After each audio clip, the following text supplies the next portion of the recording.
Սկսենք։ Շնորհակալ եմ ձեր ներկայության համար։ Իհարկե ես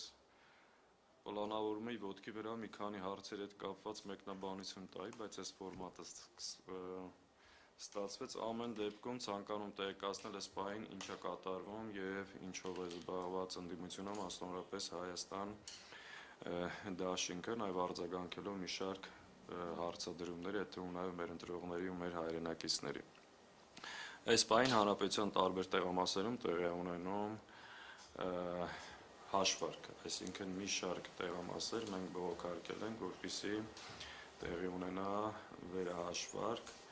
եւ բացի մեզանից տարբեր ընդդիմադիր քաղաքական միավորներ եւս այդ պահանջով դիմել են առաջիկա օրերին մինչեւ շաբաթվա վերջ հանրապետության մի շարք տեղամասերում տեղի ունենալու այդ վերահաշվարկ։ Ակնհայտ է, որ կան տեղամասերում արձանագրված արձանագրությունների եւ կենտրոնական ընտրական հանձնաժողովի կայքում տեղադրված տվյալների մեջ անհամապատասխանություն։ Այսինքն մենք տեղամասից ունենք ստորագրված կնքված արձանագրություն, որտեղ արտացոլված են այլ տվյալներ, իսկ կենտրոնական ընտրական հանձնաժողովում այլ տվյալներ։ Կարող եմ նույնիսկ օրինակներ բերել, օրինակ 27/26 տեղամասում, սա Չարենցավանում է։ Հայաստան դաշինքը ստացել է 112 ձայն, որ արձանագրության մեջ ֆիքսված է, իսկ կենտրոնական ընտրական հանձնաժողովի կայքում մեր դիմաց գրված է 8 ձայն։ Օրինակ 29/39 տեղամասում 117 քվ արձանագրությունով ֆիքսված է, կենտրոնականի կայքում դրված է 80 քվ։ Կենտրոնական ընտրական հանձնաժողովը սա մեկնաբանում է իբրև տեխնիկական վրիպում, այստեղ շատ կարևոր արձանագրում, որ ուզում եմ անել, կենտրոնական ընտրական հանձնաժողովի կայքը պարբերաբար խափանվում է եւ այս տվյալները, որ մենք կարողանանք մեր արձանագրությունները համեմատել կայքում տեղադրված արդյունքների հետ, չենք կարողանում, որովհետեւ շատ հաճախ բլոկավորվում կամ խափանվում այսօր էլ։ Այսինքն այս տվյալները, որ ասում ենք, 3 գիշերենք մենք ներբեռն է։ Հիմա կարող է թարմացնել, մեկ այլ բան լինի, բայց ակնհայտ է, որ կան այս անհամապատասխանությունները, որոնք մենք ֆիքսել ենք։ Հետևաբար այս պահին տեղի կունենա վերահաշվարկները, դրանից բացի այստեղ եւս ուզում եմ հստակ լինի, որ մենք ունենք 2005 տեղամասերի արձանագրությունները, առանձին եւս մենք այդ տվյալները ամփոփում ենք։ Ու նաեւ ակնհայտ է, որ վերահաշվարկի արդյունքում որոշակի փոփոխություններ ակնկալում ենք, չեն կարող ամբողջ հանրապետության տարածքում վերահաշվարկ իրականացնել, բայց մեր գործընկերները եւս այն տեղամասերի վրա, որտեղ ակնհայտ տեսել ենք կամ հասկացել ենք, որ նման խախտումներ կարող են տեղի ունեցած լինել, դիմել ենք վերահաշվարկի։ Իսկ թիվ կասեք ներողություն, ճշտով են, քանիսում եք դիմել վերահաշվարկի համար։ Մենք 2 տասնյակին մոտ, բայց այդ թիվը շատ ավելի բարձր է, որովհետև ինչպես ասեցի, ընդդիմադիր մեր մյուս գործընկեր ուժերը եւս դիմել են։ Սա մի գործընթաց, ուզում հստակ լինի, որ մենք նախաձեռնել ենք, երկրորդը մենք պատրաստվում ենք դիմել սահմանադրական դատարան, վիճարկելու ընտրության արդյունքները, սրա համար թիմը աշխատում է, ակնհայտ է, որ ընտրությունները տեղի են ունեցել ճնշումների, ոչ ազատ, ոչ արդար պայմաններում, դրա համար կան բազմաթիվ փաստեր, փաթեթը պատրաստվում է եւ կենտրոնական ընտրական հանձնաժողովի արդյունքները վերջնական հայտարարելուց հետո նաեւ գնալու ենք այդ ճանապարհով։ Ակնհայտ հասկանալով ովքեր են նստած սահմանադրական դատարանում, ակնհայտ հասկանալով նրանց կաշկանդվածությունը եւ ըստ էության իշխանության կցորդ լինելու հանգամանքը, բայց այս ամեն ինչով հանդերձ ծանրակշիռ փաստերով մենք մտնելու ենք սահմանադրական դատարան արդյունքները հրապարակելուց, այս վերջնահաշվարկը ավարտելուց հետո։ Ինչ հիմնավորումներով, ինչ իրավական հիմքերով, ինչ ծավալով բավականին մեծ փաթեթ պատրաստում է, դրա մասին համապատասխան մեր իրավական խումբը հանդես կգա։ Այս հիմնական 2 աշխատանքների մասին, որ ցանկացան ձեզ տեղեկացնենք։ Իսկ ինչ վերաբերում է այն քննարկմանը, որ մանդատները արդյոք վերցնելու ենք չենք վերցնելու, ինչպիսի քաղաքական ընթացք է լինելու, այս հարցերի պատասխաններ ունենալուց հետո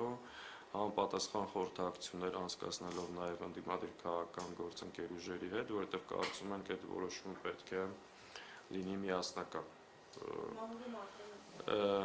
Այս հարցի պատասխան ունենալուց հետո նաև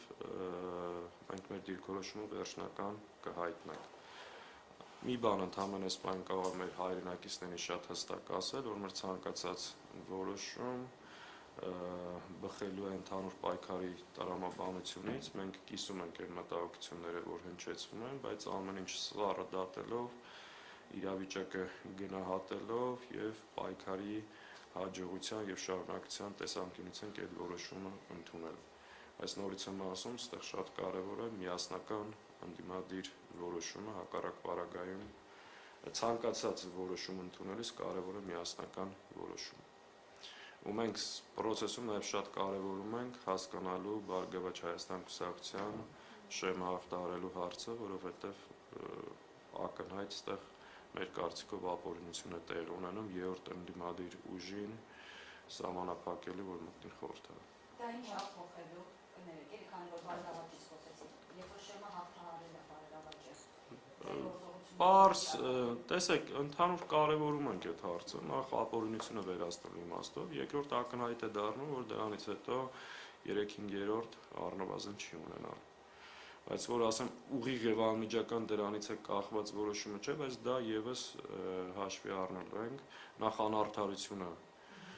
վերացնելու, երկրորդը հետագա քաղաքական ընթացքի համար։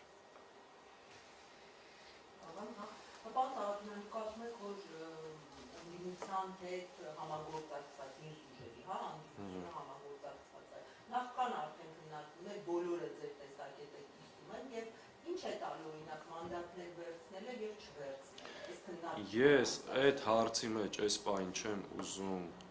խորանալ, որովհետև ասեցի, մինչև այդ հարցին անդրադառնալը ու այսօրվա այս ամեն ինչի նպատակները նաև որ մեր հանրությանը տեղակ պահենք, հիմա ընդդիմությունը, կոնկրետ Հայաստան դաշինքը ինչ քաղաքական իրավական գործընթացի մեջ է։ Այս հարցերի պատասխան ունենալուց հետո մենք մեր ընտրողների, մեր հանրության հետ խոսելու ենք բաց, ուղիղ, փաստերով, բոլոր հիմնավորումներով մեր ցանկացած որոշման պարագայում։ Հետևաբար այս բան ես չեմ ցանկանում քննարկել, պահելն է արդյունավետ, մանդատները վերցնելը, չվերցնելը, այս հարցերի պատասխան ունենալուց հետո մենք ժամանակ ունենք շատ բաց խոսելու ենք մեր հանրության, մեր հասարակության, մեր ընտրողների հետ ցանկացած որոշման հիմնավոր պատճառաբանությունը ստանալու է։ Հետևաբար այս բան չեմ ուզում մտնել այդ թեմայի մեջ, ընդհանրապես ուզում եմ վստահեցնել մեր հայրենակիցներին, մեր ընտրողներին,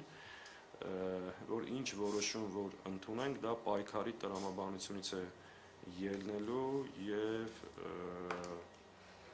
փորձելու են գտնենք ամենաարդյունավետ ճանապարհը։ Արդյունավետ ճանապարհը։ Շատ ավելի բարձր արդյունքներ եք կանխատեսում միասնական ընդդիմության համար։ Ձեր կարծիքով ինչով է պայմանավորված այս աստիճան տարբերությունը, արդյունքների, դա է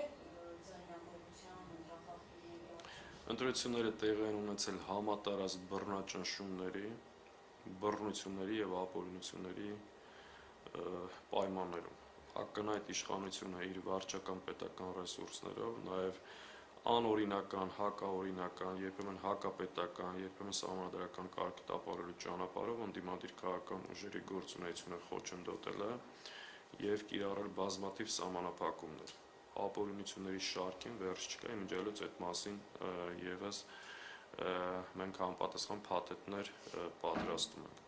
Մեր համար իհարկե ինչ որ տեղ պետք է հասկանանք ընտրողների այդ ծավալը եւ կրկնակի քվեարկությունների հնարավորությունը դա ինչպես է տեղի ունեցել։ Ակնհայտ է այդ գաղտնի ցուցակներով, որը չի հրապարակվում, այստեղ մենք լուրջ եւ ծանրակշիռ մտահոգություններ ունենք, սա ոնց է տեղի ունեցել։ Բայց այս պահին, քանի որ փաթեթ է պատրաստում Սահմանադրական դատարանի համար, ձեռնպահ կմնամ ավելի մանրամասների մեջ խորանալու, բայց մեր համար ակնհայտ է, որ որոշ բաներ տեղի ունեցել։ Սահմանադրական դատարանի Հայաստան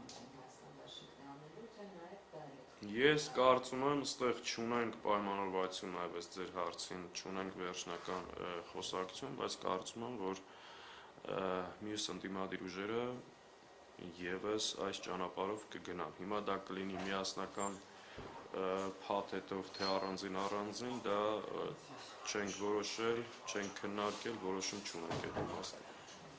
Բայց դուք ամենայն դեպս անկախ մնաց որոշումից դիմելու եք։ Այո, մենք դիմելու ենք։ Պարոն Սահակյան, ճիշտ հասկացա, մանդատ վերցնել չվերցնել հարցերը չեն քննարկում, կոնկրետ Հայաստան դաշնքի մասով։ Գնում ենք վերահաշվարկի որոշում տեղամասերում, դիմում ենք սահմանադրական դատարան, դրանից հետո նոր որոշում են մանդատ վերցնել։ Դրանից հետո նաև խորհրդակցելով ՇՄ անցած ուժերի հետ կգանք այդ որոշման։ Այո, ամբողջությամբ ճիշտ եք ասում։ Այս փուլում մենք բողոքարկում ենք արդյունքները, դրանից հետո գնալու ենք սահմանադրական դատարան, ըստ այդ արդյունքների խորհրդակցելով ՇՄ արտարած ընդդիմադիր ուժերի հետ, որովհետև առնվազն մեր պարագայում գոյություն ունի ավելի խոշոր ընդդիմադիր միավոր եւ միասին որոշում ենք կայացնում։ Կա մարդկանց մի խումբ, որ ասում է ամեն դեպքում այս process-ներից հետո էլ ստացվում է, եթե մանդատը վերցնում են, ոնց որ Փաշինյանը շարունակում է թագավորել, ընդդիմությունը գնում է իր մոտ ընդդիմություն աշխատելու։ Այս տեսակետը Ես այս պահին, քանի որ որոշում չունենք, չեմ ուզում այդ հարցերին անդրադառնալ, բայց նաև կոչ եմ անում նրանք, ովքեր մի քանի ձայն են հավաքես, ամբողջ ընթացքում խանգարել են, իրենք այդքան ճոռոմ եւ մեծ խոսելու, իրենց կարծիքը մեզ թելադրելու իրավունք չունեն։ Մենք կքննարկենք, նորից եմ ասում, կխորհրդակցենք, այս ամեն ինչը հաշվի առնելով այդ որոշումը կկայացնենք։ Այդ որոշումը բխելու է ընդհանուր պայքարի տրամաբանությունից։ Ես չգիտեմ նախորդ 5 տարի Նիկոլի մոտ ով աշխատել, չնայած շատերին գիտեմ, շատ անվանական գիտեմ, բայց առնվազն մեր մասով կարող եմ ասել, որ կռիվ ենք տվել բոլոր հնարավոր ճակատներով։ Ու թող ամեն մեկը նաև իր տեղ իմանա, էլի գնալ աշխատել, չգիտեմ ինչ։ Ես ասում եմ, մենք որոշում չունենք, ու այդ որոշումը բացատրում եմ, երբ կարող ենք կայացնել։ Ես ընդհանրապես այս բանը մեր հայրենակիցներին ուզում եմ ասել, որ սիրելի հայրենակիցներ, նախ չպետք է հուսահատվել, պանիկայի մեջ լինել, էմոցիաներով առաջնորդվել, չնայած ամբողջությամբ հասկանում եմ։ Ես իմ 15 տարեկան տղային այս վերջի 24 ժամը շատ դժվարությամբ եմ բացատրում, այս ինչա կատարվել, որովհետև խնդիր կա, փողոցում մարդիկ տեսնում են, հուզված գալի փաթաթվում են, լացում են, չեն համակերպվում, իրականում ծանր մթնոլորտ է, թրքահապատակ իշխանությունը, որը երկիրը տանելու է մի նոր փորձության, վարչական խայտառակ մեթոդներով փորձում է վերարտադրությունը ապահովել։ Սա իհարկե ծանր հարված է այն մարդկանց համար, ովքեր դուրս են եղել պայքարի, միջայլոց մեկ անգամ եւս շնորհակալություն բոլոր այն մարդկանց, որ այս ռեպրեսիաներին չընկրկեցին, ճակատները բարձր կռիվ տվեցին, ու իրանք իրոք կռիվ են տվել հայրենիքի համար, ու այս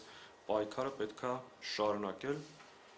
ճիշտ տրամաբանությամբ։ Հետևաբար թող որևէ մեկը, հիմա ես տեսնում եմ, էլի, ասենք 2000 ձայն է մեկը հավաքել, հեռախոս միացնում սկսում է հոխորտալ, սենց արեք, ընենց արեք։ Լավ, դու այդ իրավունքը ունես, հիմա մեզ ասես մենք ոնց անենք։ Չէ, նման մարդկանց մասին չի խոսքը, այն մարդկանց, ովքեր որ դիվերսիոնը քվեն դրել եւ ակնկալում են, որ այդ քվեն տեղ հասնի։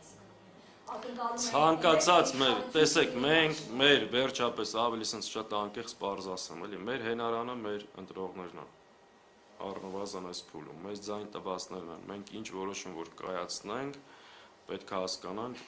ոնց ենք անում, որ այդ պայքարը ավելի ընդլայնենք եւ հասցնենք ճիշտ հանգրվանին։ Այս բանը կարող եմ ասել, որ մենք աննահանջ շարունակելու ենք մեր պայքարը, որովհետեւ հաշտվել, համակերպվել չի լինել։ Սրանով աշխարհը չի փլվել եւ վերջացել, ու դեռ մենք բազմաթիվ ուղիներ կան պայքարելու, մեր պայքարը շարունակելու ենք, ուրիշ տարբերակ չկա պարզապես։ Բայց հասկանում ենք նաև այդ հիասթափությունը, այդ վրդովմունքը, որ մեր հայրենակիցները ունեն։ Մեծ ակնկալիքով, մեծ հույսով, ծանր զրկանքների գնով պայքար են մղել, որ այս իշխանությունը չլիներ։ Դեռ կա, դրա համար պետք է գտնենք ճիշտ լուծումներ պայքարը շարունակելու համար։ Այս բային նորից եմ կրկնում, իմ նպատակը մեր հայրենակիցներին տեղեկացնել, թե մենք ինչ ընթացքի մեջ ենք եւ մեր հաջորդ քայլերը որն են լինելու, որտեղ մարդկանց մոտ տպավորություն կա, որ անընդհատ եթե չենք խոսում, ինչով եք զբաղված, ցանկանում է ընդհանրապես ասել, ինչ պրոցեսների միջով առաջիկա օրերին պետք է անցնենք։ Սաղաթելյան, միջազգային դիտորդների գիտեք, լավ կազմակերպված են համարում հայաստանյան վերջին ընտրությունները, դուք ինչ փաստերով եք գնալու սահմանադրական դատարան, ունեք այդ հիմնավոր, բավականին, այո, բավականին, ես հիմա չեմ ուզում այդ մասին կիսատ բաներ ասել, որովհետև բավականին հիմնավոր մի քանի ուղղություններով պատրաստում եմ, բնականաբար ամբողջ ծավալին, փաստերով,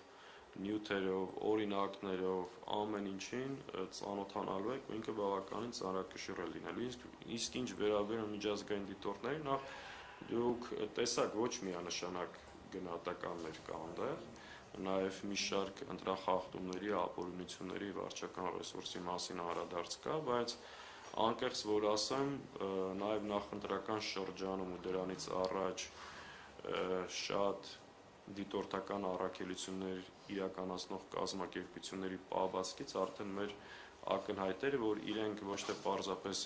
իրականացնում են դիտորդական առաքելություն, այլ իրենք իշխանության կողմը բռնած միավորներ են, հակառակ պարագայում են